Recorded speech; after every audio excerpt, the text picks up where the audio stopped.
We're from New Jersey. We're honest people. We like directness. I think what struck me about the profile was how unabashedly Christian it was. I think sometimes churches, when they're in a search, they're caught up on the more business-like side of things, which of course is important. You want your church to be well run, but it's a church and it should talk like a church. When Matt came back from the interview, he said to me, "Evie, it's gorgeous. It's exactly the kind of place where we would want to raise a family." I married him, I trust him. So he said that and I was like, great, let's do it. We grew up going to church together and I was maybe 4 or 5 and I had this really cool Bible with a very interesting kind of attention-grabbing design on the front. I don't remember well, I just know that it disappeared for years. I assumed that I left it at church and it got picked up or put away and I just never found it again. And it wasn't until much later when Matt and I were hanging out romantically that he said, "Oh, I took that." And I was like, "You took my Bible?" And he said, "Yeah, I took it." And he must have been 7, 8 years old at the time. And he was giving his friends Bible studies at 8 years old. He was giving his little Hindu neighbor and his Jewish neighbor Bible studies. So Matt has always been Matt. And to redeem him, he did give me a new Bible after. That's right. That's right.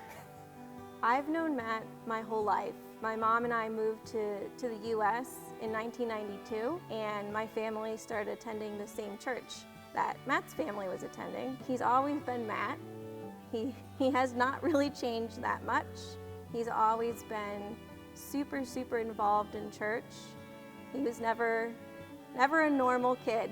He was always excited to be there, paying attention, speaking up, asking questions. When I was a teenager and I was starting to have questions about God and church and religion, even though Matt's only 3 years older than I am, he was the person that I wanted to hear from and the person I trusted.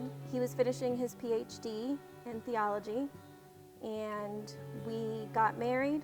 I still knew he was going to have a part in ministry. I'm not sure if Matt had admitted that to himself yet, but I knew. And shortly after we got married, he started the process to become a priest in New Jersey. It was no surprise to me. I knew it was coming, and I was excited. This is Matt's calling, to be a priest, to be a teacher, to lead people spiritually and care for their soul. That's what he does. He always listens, and one of the things that I like most about him is that he's open and willing to change his mind. He knows where he stands and he has convictions, but just because he has those convictions, it doesn't mean he's not going to stop and listen and take somebody else's perspective very seriously and respectfully. I come from a fairly big family.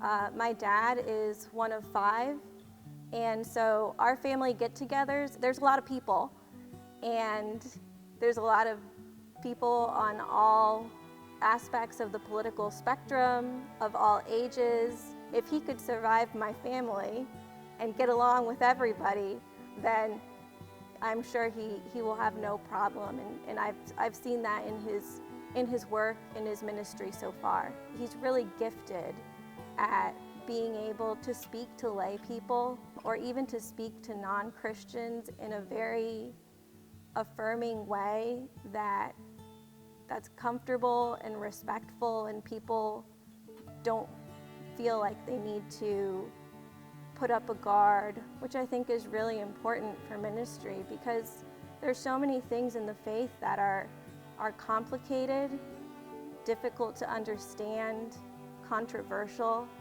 and I think Matt really knows how to put people at ease. Matt is cool as a cucumber.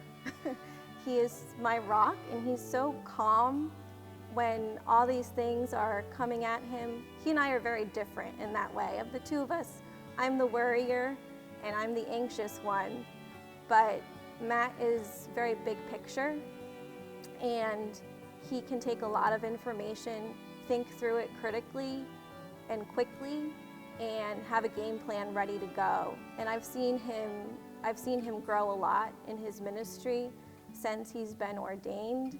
You're getting the same Matt that I get every other day of the week, and that's an authentic person who is faithful and humble and quick to acknowledge his mistakes.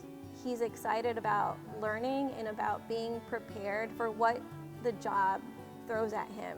He's a voracious reader. I'm always like, put the book down, we don't need the book, we're going to eat, we're going to dinner, you don't need a book. He's absolutely excited about learning and expanding his arsenal of tools. I'm a nurse. I knew from the time I was in middle school that I wanted to pursue something in the medical field. So I was between doctor or social worker, and I felt like nurse was the perfect combination of the two. And for me, nursing is my vocation. So when I go to work, that's when I feel like I'm doing what I'm supposed to be doing, leading by example and letting them know that they are humans with dignity and created in the image of God, and being able to support those who may not have the resources. My role in Matt's ministry, I think, is just to be his cheerleader and his sounding board. When he prepares for sermons, for example, I might not know what he's thinking, but on Sunday when I hear his sermon, I hear our conversation. I can pick out, oh, we talked about that on Wednesday or Tuesday. So I wouldn't say I have a super active role in church ministry, but I'm there to support him. And when I think of the kind of role that I would like at St. Thomas, it's to be able to worship with my community. Ministry is our joint vocation. It's not a job. This is what we do. This is our life. And I want to be able to go to church. I like church. I like being with other Christians. So that's what's most important to me. We're just excited. We can't wait